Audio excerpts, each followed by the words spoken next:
Hey guys, my name is Fatima, your hopeful presidential candidate. Hi, my name is Sudipta, your hopeful VPE. I'm Margery, a hopeful VPI. And I'm Reece, your hopeful treasurer. Our call for bid for 2025 really hopes to put the medical student back into AMSA by going back to our grassroots to help once again plant the seeds for a healthy future. Before we begin, we'd just like to acknowledge the traditional custodians of the lands on which we all gather from and pay our respects to their elders past, present, and emerging. And once again to acknowledge that sovereignty has never been ceded, it always was and will be Aboriginal land. For us, AMSA has been this wonderful amalgamation of the AMSA representatives, of med students, of medsocs, and AMSA as a broad national body to come together. But in recent years, we really believe that we have started to lose touch with the medical students who are at the beating heart of AMSA. The strength of our team really comes from from our diverse backgrounds from all walks of AMSA. So on board we have former and current AMSA reps and national execs, MSc and MedSoc exec, as well as club and national chairs. And given our diverse background, it's really our hope to help address and fix a lot of those long-standing issues that AMSA has been facing on all levels. For me personally, I've had the privilege of being this year's MedEd Chair, one of the biggest initiatives in AMSA, with over 70 volunteers working around the clock to bring everyday med students value. I'm currently a fourth year at Monash and have had the pleasure of engaging in various passions from starting and running and mentoring not-for-profit for refugee and asylum seeker communities to running health clinics in Nepal and Uganda to convening the Victorian equivalent of the GHC or to advocating for Indigenous health and welfare in the Victorian Parliament. So it's safe to say I've been quite busy. But ultimately, AMSA for myself has been this really wonderful space of encouragement, of excitement and inspiration to be able to challenge the status quo. And it's in that spirit that we want to again bring this shared vision to you guys while focusing on making sure AMSA is a truly representative student body for all med students and also providing them value by being part of AMSA as the national organization. The two goals that will be at the center of my vision as your presidential candidate. Hey guys, I'm Sudipta. I'm a second year medical student at the University of Sydney. I originally grew up in Toowoomba and Brisbane and did my year 12 and undergrad in Melbourne. Throughout my university career, I've been part of clubs and societies ranging from being a representative to president, as well as I've been partnerships manager for a medical tuition company, working with 20 plus pre-medical clubs nationally. I love advocacy and meeting new people, and this is why I love AMSA. And my first introduction to AMSA was 2 years ago when I was introduced to policy and subsequently convention. AMSA gave me the ability to make lifelong friends and meet interesting characters. I wanted to show my friends at UCID what AMSA gave to me in terms of community and professional upskilling. So last year, I took the initiative to be the AMSA rep for UCID. I know the struggles of engagement, and I know what needs to be done. So as your VP candidate, I hope to foster the mission of AMSA, which is foremost connecting people and building relationships nationally. Hi, I'm Margery, a third year at Melbourne Uni. I joined AMSA last year as part of the mental health subcommittee, and I'm also the mental health chair this year. I've grown up in Melbourne, been in Melbourne pretty much my whole life. Outside of AMSA, I've also been involved with MSCV and multiple special interest groups. Having been on various committees and subcommittees, including roles of sponsorship and education, I know some of the stresses that can be involved in trying to increase visibility and engagement. As VPI candidate, I really hope to improve volunteer experience within AMSA. I'm also a big dog lover. Hey guys, my name is Reece. I'm in a fifth year at JCU. I began my journey in AMSA writing policy before jumping onto the national exec. I've since been the academic VP for Jacumsa, the Foreign Law Queensland rep for the Queensland MSc, as well as the treasurer for the JCU Surgical Society. As treasurer candidate, I hope to bring my wealth of leadership experience to grow AMSA by increasing the value of memberships. I'll pass it on to Sudipta to discuss more about AMSA reps. Thank you, Reece. As a former AMSA rep, I know the first-hand struggles of the position and trying to be taken seriously by your cohort, faculty, and even your medSoc. It hurts me that these systemic issues are still rampant and that the position has turned into a glorified marketing role. So at the core four, we want to change that. We want to focus on supporting AMSA reps and empowering them so that we can do what the role was intended for, which was advocacy.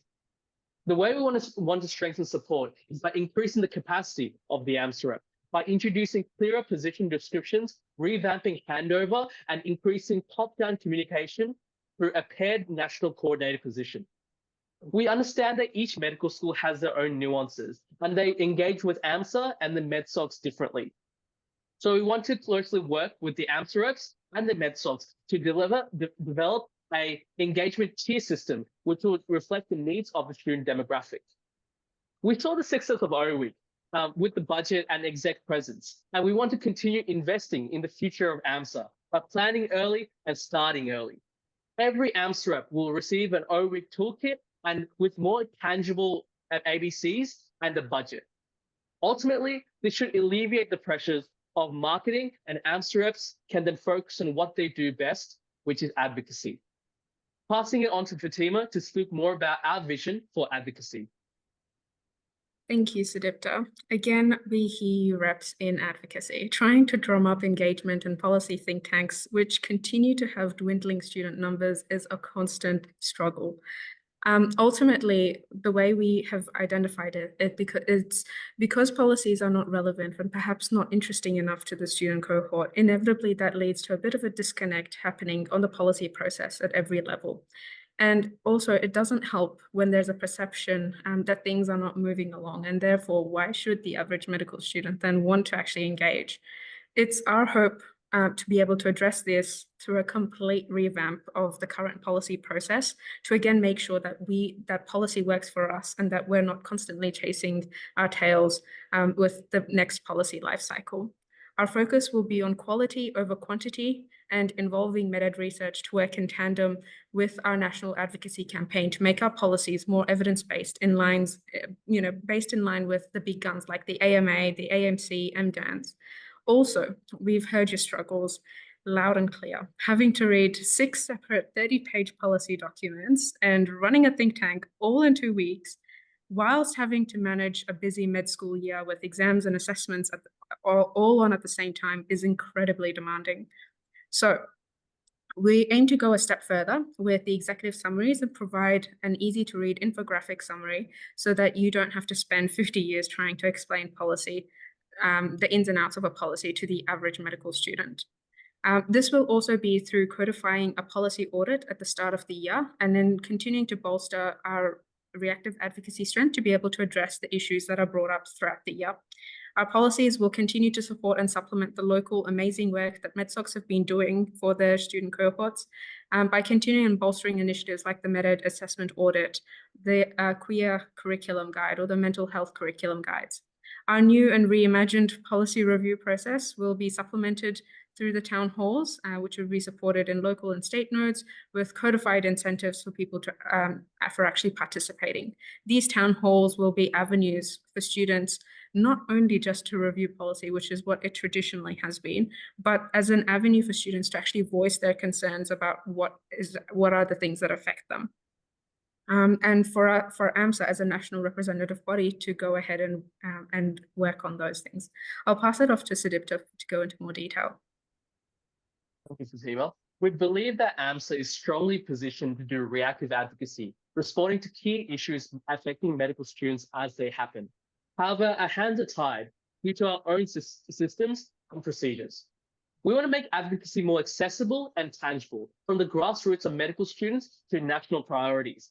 We hope to achieve this by codifying national policy action teams, promoting advocacy toolkits, and encouraging AMSA reps and MedSocs to collaborate with us on policy creation.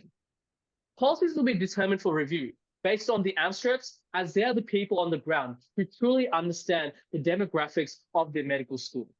We have seen the widespread media attention of our cost of living crisis campaign, with our petition gaining more than 10,000 signatures.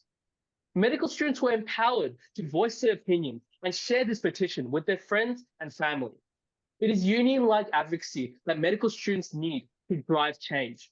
Through providing students with advocacy templates and contacts with authority bodies.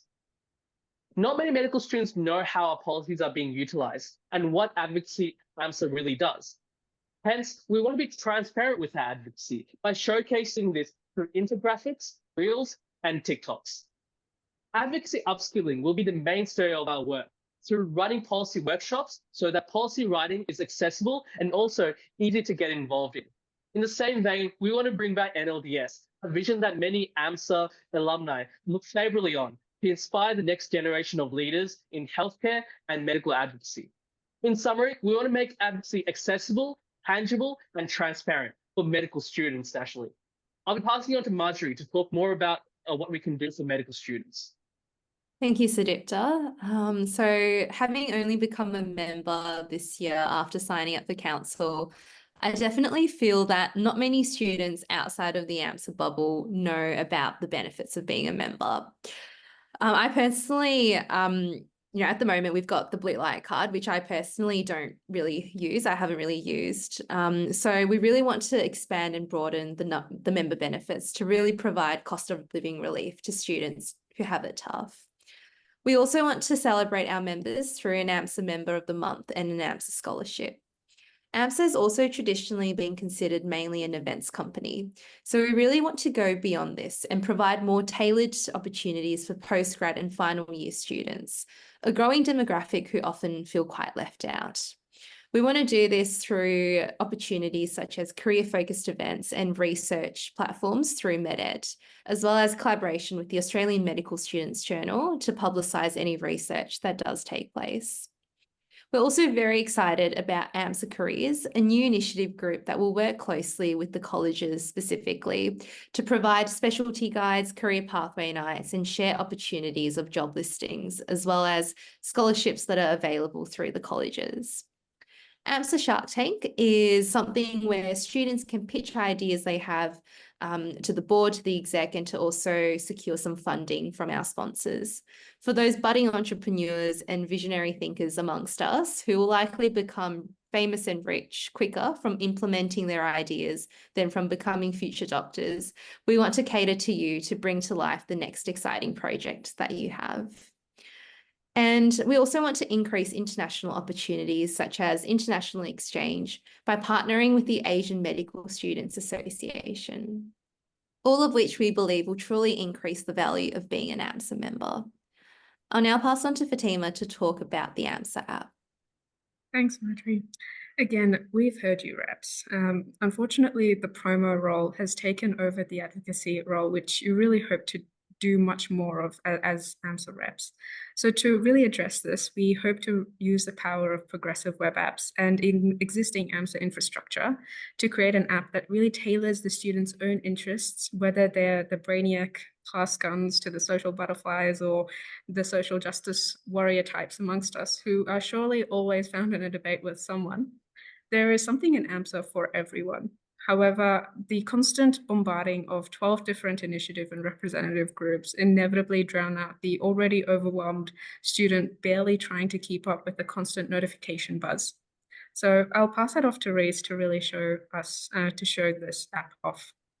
Thank you, Fatima. I'm super excited to show you our vision for the AMSA app that we've developed in active consultation with the current IT officers, Stephen and Harrison.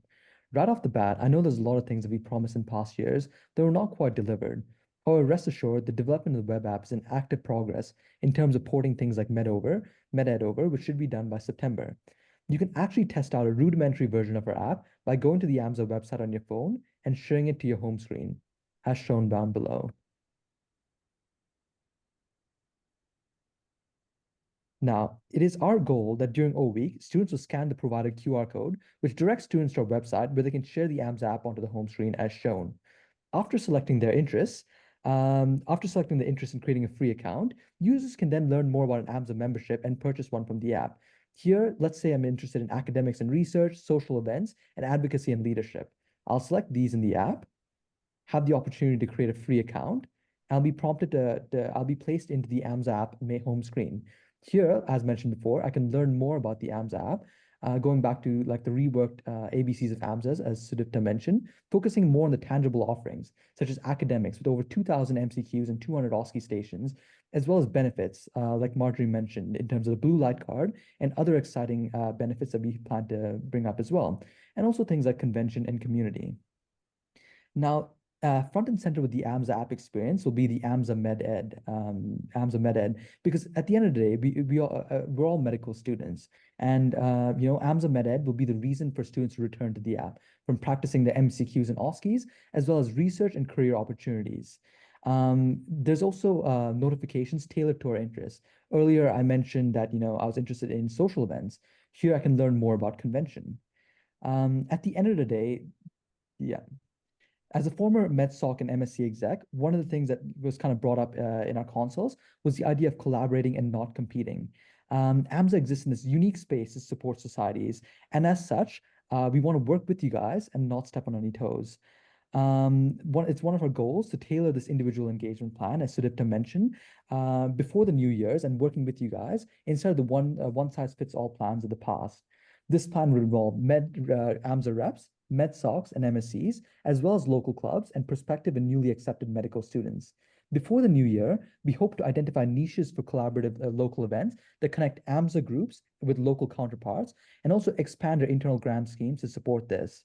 We also hope to collaborate with MedSocs and membership add-ons and merch, as well as MSCs on internship campaigns and clubs like the ASSA and GPSN to expand our career offerings. We also hope to foster a collaborative culture by continuing on our leadership retreat and expanding invitations to MSCs in addition to chairs, reps, and presidents, as we hope to maintain a national cabinet to update stakeholders and formalize nationalized escalation pathways. Finally, we also hope to release internalized tools such as the Spawner Wizard, as we believe that a rising tide raises all boats. I'll now pass it on to Margery to talk more about streamlining organizational systems. Thanks, Reece. I'll talk very briefly about some of the internal streamlining we plan to do, beginning with early callouts and a shadowing period, having live upskilling webinars, an AMSA-wide Notion database as rolling handover to preserve institutional knowledge, a volunteer portal on the AMSA app, as well as structured offboarding. So I'll now pass on to Fatima to discuss our broader national strategy. Thanks, Margery. Again, our national strategy will really be focused on setting a public AMSA calendar, where our aim is really focused on quality over quantity of events, and for the events to be done in collaboration with all of our local counterparts to minimize the amount of clashes. In addition to also supporting faculty guides that assist event delegates with leave and advocacy for attending national events, and also an institutionalized Pan-AMSA feedback system, because I know that we've promised you a lot of things in this today, in our bid doc today. So ranging from the AMSA app to a completely revamped policy cycle, to all of the other amazing streamlining of organizational systems. I think, again, it really comes down to making sure that as future Core 4, that we are stay accountable to the promises that we've made. And again, for all of the AMSA exec members, including the group chairs, the event conveners, the national exec members, and future Core 4, that will be our promise to you. Yeah. I'll pass it off to Reece to talk about some finances. Thank you, Fatima. In terms of finances, we hope to formalize event calendars for our sponsors. We also hope to increase incentives and input from our sponsor officers and extend financial and sponsorship upskilling organizational-wide to promote this culture of financial literacy. To ensure long-term stability, we hope to maintain a Notion sponsor database and tracker to maintain these post-sale relationships, multi-year contracts, and diversified local sponsors. Like I was able to bring over $3,000 from a local sponsor this year as part of my role in the Queensland MSc to support JCU students to go down to the Gold Coast for the EMC. We also hope to finally implement our alumni network. We are also committed to in-person councils by coupling them with revenue-generating events like CareersCon and NLDS, as well as local grants and flight and hotel credits. And finally, we hope to make our budget more transparent to all to assist with the event feedback and planning process. I'll now pass it on to Fatima to discuss our timeline. Yeah, again, our timeline to bring this all into action will really focus on early and blinded exec and chair selection to really promote diversity and extended handover and also onboarding and shadowing process.